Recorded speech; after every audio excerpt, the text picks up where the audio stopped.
La humanidad ha utilizado el alcohol de manera directa o indirecta en sus costumbres. Los alcoholes comunes tienen un amplio uso en diversas actividades. El etanol o alcohol se emplea en bebidas embriagantes. El 2-propanol se usa como agente bactericida. El metanol se emplea como anticongelante en automóviles. Pero, ¿qué clase de alcoholes existen? ¿Cuáles son sus orígenes, sus aplicaciones más comunes, sus formas de producción y algunos efectos sobre la salud? Estos son algunos de los interrogantes que trataremos de responder.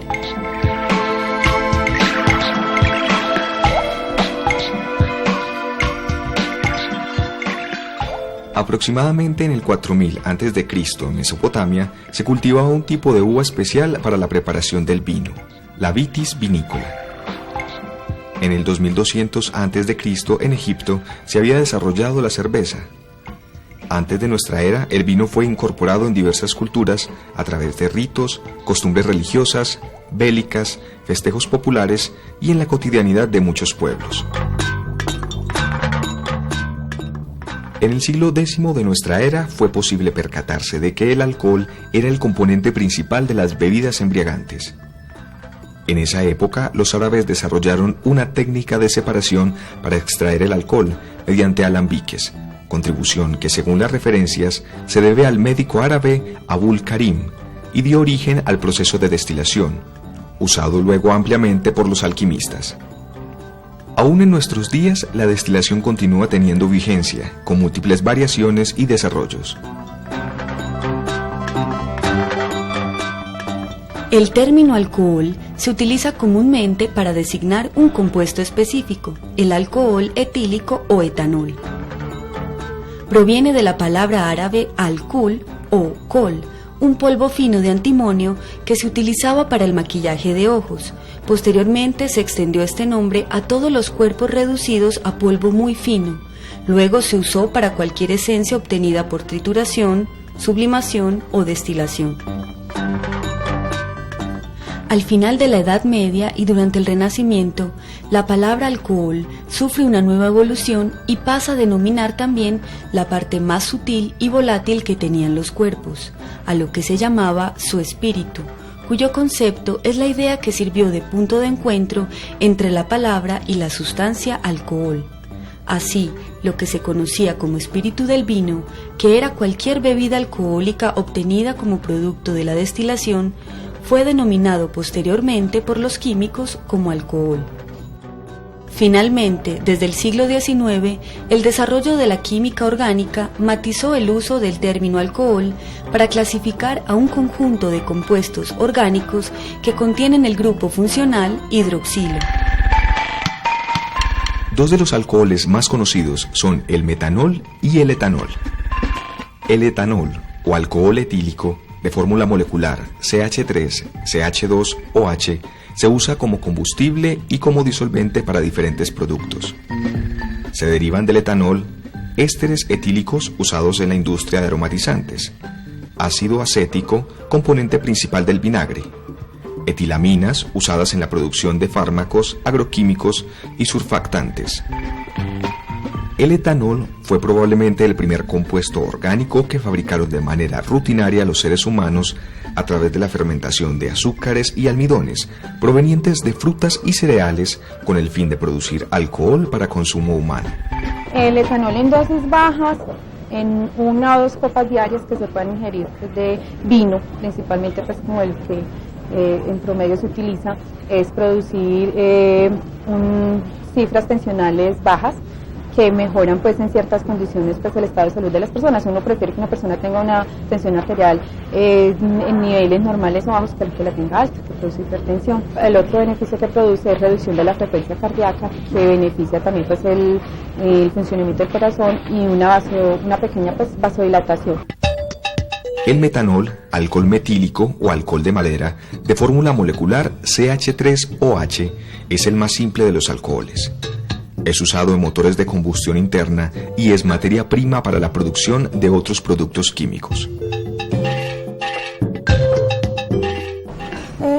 El metanol es un alcohol el cual se caracteriza porque sus productos intermediarios y finales, después del metabolismo por las enzimas que hablamos anteriormente, son diferentes. Él produce, al final, no produce ácido acético, sino que produce ácido fórmico.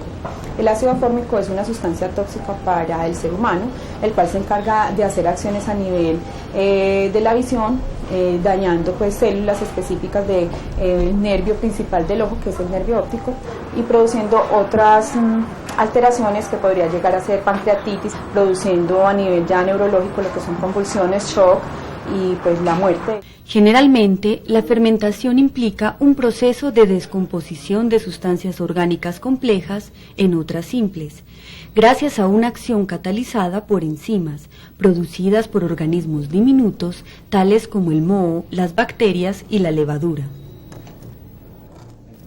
En el proceso de fermentación, que se da sin necesidad de oxígeno, se libera energía a partir de la degradación enzimática de un azúcar u otra molécula orgánica. La fermentación también puede producirse en sistemas vivos, como en el caso de los procesos del sistema digestivo. Por ejemplo, en el intestino humano se da un proceso de fermentación por el cual puede producirse ciertos gases como el sulfihídrico y el dióxido de carbono. Hay procesos de fermentación que se dan de forma natural en los cuales se pueden obtener diversos productos. Por ejemplo, cuando se genera ácido butanoico en la mantequilla rancia y ácido acético cuando el vino se convierte en vinagre. Para denominar las fermentaciones se usa el nombre del producto final de las mismas así. La fermentación alcohólica tiene como productos finales el etanol y el CO2, la láctica el ácido láctico y la butírica el ácido butírico, butanol, isopropilalcohol y CO2. Productos que se hagan a partir de la fermentación se producen yogur y queso crema. El queso crema es un producto de leche y crema, el cual se le adiciona un fermento láctico que se llama mesófilos. El yogur es un termófilo y ya se hace el proceso fermentativo muy parecido al del yogur. Primero que todo se hace la selección de la leche, la cual debe ser libre de antibióticos, la reductasa mayor a 4 horas.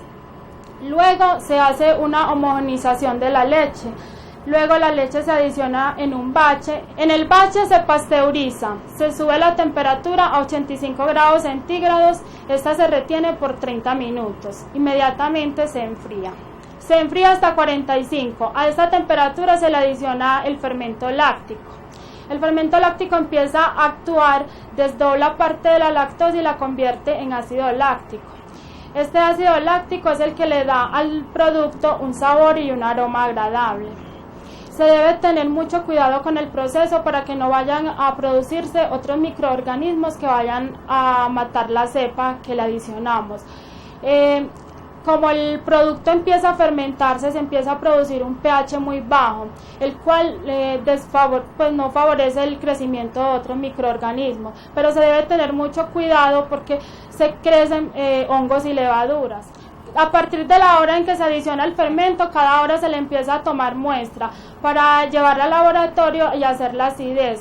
Con esa acidez miramos en qué etapa va la fermentación, cuánto ácido láctico se ha producido. El proceso dura más o menos de 5 horas. Después de las 5 horas que ya se ha llegado a la acidez adecuada para el producto, ya se le coloca temperatura inmediata para detener el proceso fermentativo. De todas las clases de fermentación, sin duda, una de las más importantes es la fermentación alcohólica, la cual se da por la acción de la enzima simasa segregado por la levadura, convirtiendo los azúcares simples, como la glucosa y la fructosa, en alcohol etílico y dióxido de carbono.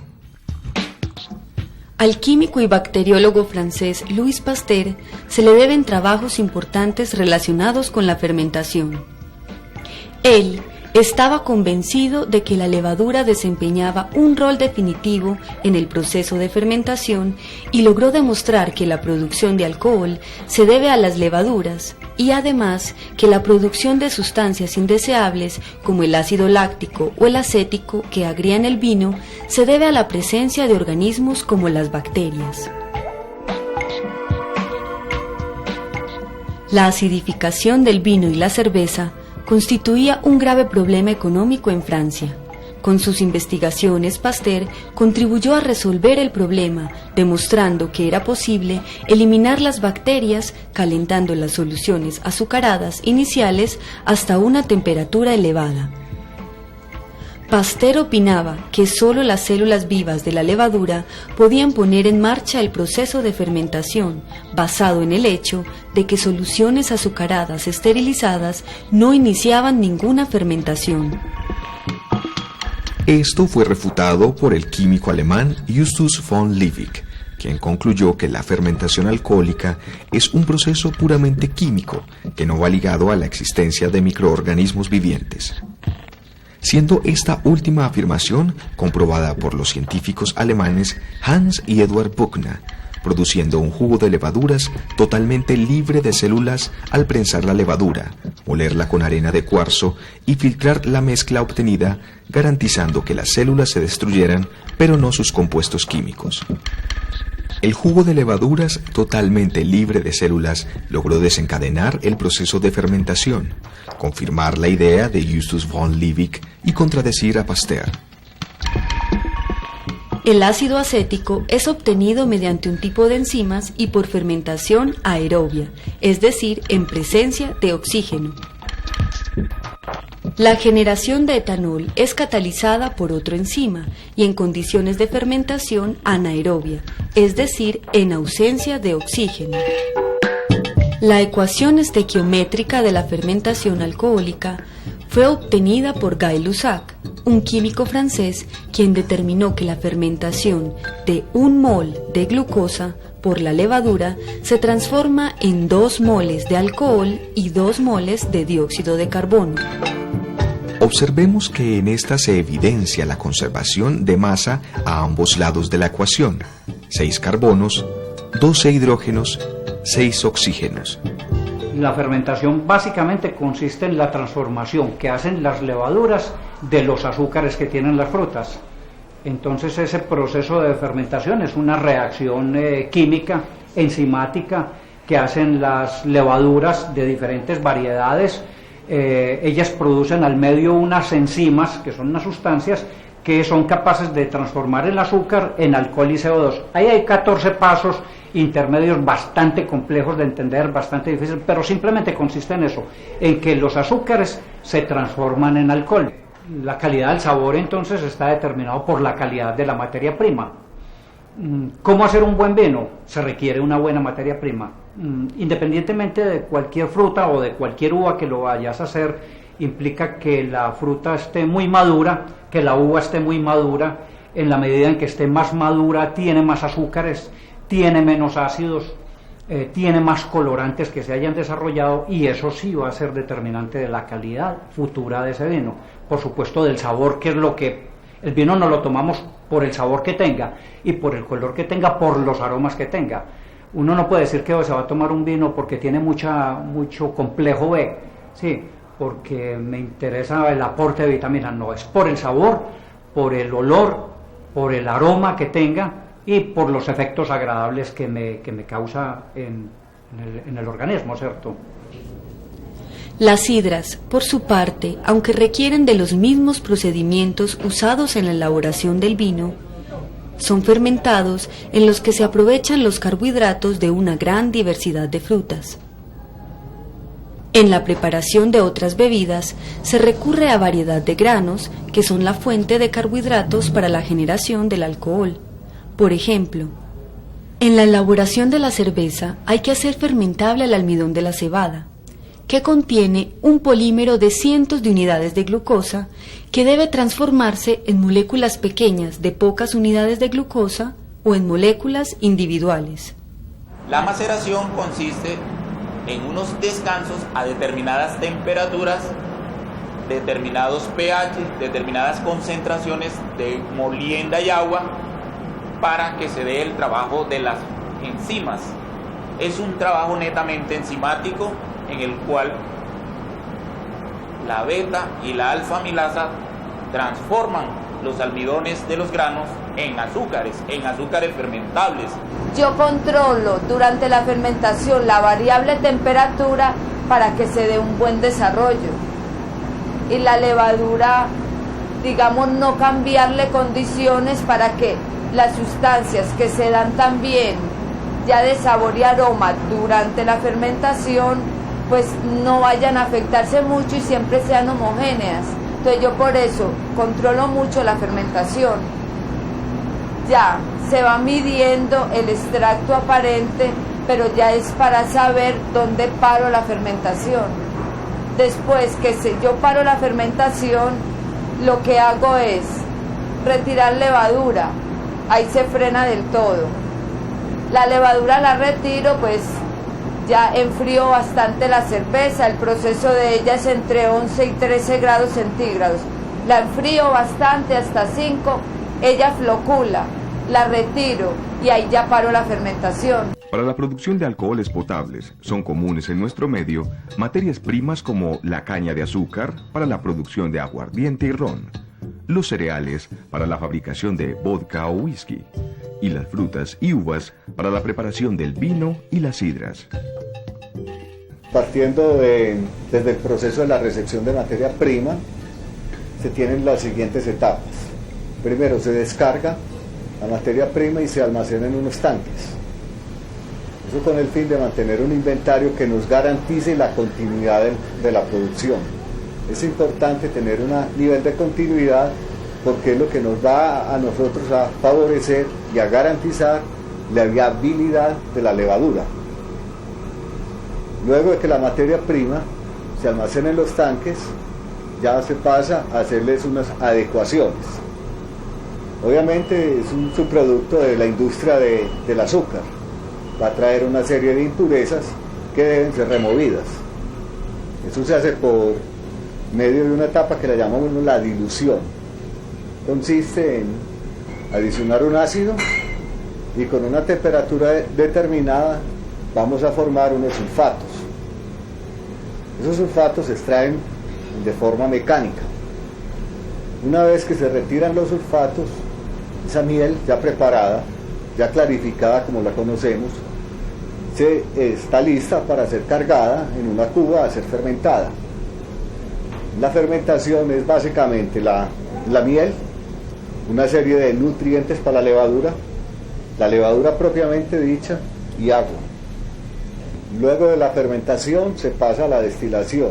La destilación consiste en la separación del alcohol de los demás elementos y, llamémoslo, una rectificación de ese alcohol. ¿Qué se llama rectificación? Es básicamente retirar una serie de alcoholes que se produjeron durante la fermentación que pueden salir un poco mezclados en la primera etapa. Los dos procesos realmente son distintos. El proceso de fermentación es un proceso bioquímico. El proceso de destilación es un proceso más físico-químico. Las variables que se controlan en ambos procesos son diferentes. Pues sus valores básicamente, porque en la fermentación hay que controlar una variable que es la concentración de azúcar, otra variable va a ser la temperatura y otra variable va a ser la concentración de levadura. En la destilación pues, también está la temperatura fundamentalmente, porque la destilación parte de la diferencia de los puntos de ebullición de los diferentes materiales. El aguardiente se obtiene directamente por destilación del mosto del zumo de la caña de azúcar. Su porcentaje de alcohol oscila entre los 28 y 32 grados alcohólicos. El ron es un aguardiente obtenido por destilación especial de mostos fermentados del zumo de la caña de azúcar. Debe contener entre 36 y 38 grados de alcohol. Se somete a maduración en recipientes de roble durante un tiempo determinado según el tipo de ron. Desde el siglo XIX, los químicos orgánicos establecieron por convención el término alcohol para clasificar a un conjunto de compuestos orgánicos que contienen el grupo funcional hidroxilo. Puede decirse que los alcoholes son hidrocarburos a los cuales se les ha reemplazado uno o varios de sus hidrógenos por grupos OH. Por lo tanto, la estructura básica de un alcohol sería ROH, en la cual R indica una cadena hidrocarbonada que puede ser lineal o ramificada, o sea alifático. Cuando la cadena hidrocarbonada es un anillo aromático como el benceno, se tiene un fenol.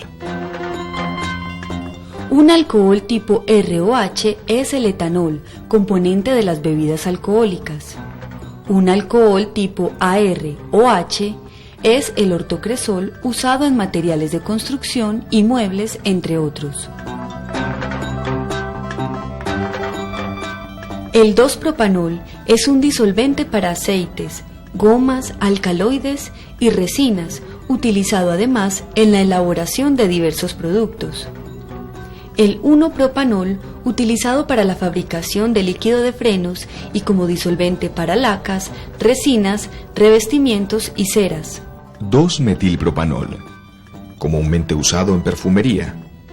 En detergentes es un agente humedecedor y también es disolvente de fármacos y sustancias de limpieza. Glicerina es utilizado como humectante del tabaco en la elaboración de resinas alquídicas, explosivos y celofán. Sorbitol, usado en la elaboración de alimentos, fármacos y productos químicos. También es un acondicionador de papeles, textiles, colas y cosméticos. Los compuestos que contienen el grupo funcional hidroxilo se nomenclan de acuerdo a la IUPAC, anteponiendo la palabra alcohol al nombre correspondiente de la cadena hidrocarbonada o agregándole el sufijo ol. Veamos algunos ejemplos. Alcohol metílico o metanol, alcohol etílico o etanol, alcohol propílico o propanol y alcohol butílico o butanol. Los alcoholes comunes, derivados de hidrocarburos alifáticos, o sea aquellos de cadenas lineales de carbonos, se clasifican como primarios, secundarios y terciarios de acuerdo con la clase de carbono al cual está enlazado el oxígeno. Alcohol primario, cuando el grupo funcional OH es el sustituyente del hidrógeno en un carbono primario. Alcohol secundario, cuando el grupo funcional OH es el sustituyente del hidrógeno en un carbono secundario. Alcohol terciario, cuando el grupo funcional OH es el sustituyente del hidrógeno en un carbono terciario. Pero cuando se trata de alcoholes en los que el grupo funcional OH está enlazado directamente a las estructuras aromáticas, el alcohol presenta propiedades muy particulares y diferentes a aquellas de los alcoholes comunes. Por eso, y debido al hecho de estar enlazado el OH directamente a anillos aromáticos, reciben la clasificación de fenoles, asumiendo al grupo fenilo o fenil, como la base de la que deriva el alcohol respectivo. El fenol fue utilizado por primera vez en 1867 por el cirujano británico Joseph Lister como desinfectante para esterilizar heridas, vendajes e instrumentos quirúrgicos. En la actualidad, el fenol ha sido sustituido por germicidas menos irritantes y más eficaces, pero aún se sigue usando en la fabricación de diversos productos y en la producción de algunos medicamentos como la aspirina. La baquelita es una resina producto de la reacción de fenol con formaldehído. El polímero resultante es muy ramificado, por ello es útil para la elaboración de diversos materiales. Hemos visto dos clases de compuestos orgánicos útiles a múltiples actividades cotidianas: los alcoholes y los fenoles. Ambos contienen el grupo hidroxilo, el cual les confiere propiedades especiales. El alcohol más común es el etanol, componente de los licores y producto principal en los procesos de fermentación. Al contrario del etanol, el metanol es altamente tóxico. Uno de los científicos que más contribuyó a la comprensión del proceso de fermentación fue Louis Pasteur, quien probó que la levadura desempeña un rol definitivo en el proceso y logró demostrar que la producción de alcohol se debe, en efecto, a las levaduras. La mayoría de los alcoholes se usan como materia prima en la producción de alimentos, cosméticos y otros productos industriales. Los fenoles son alcoholes que tienen el grupo hidroxilo unido a un grupo aromático y se usan principalmente como componentes de insecticidas y en la síntesis de polímeros que sirven de base para la elaboración de diversos materiales.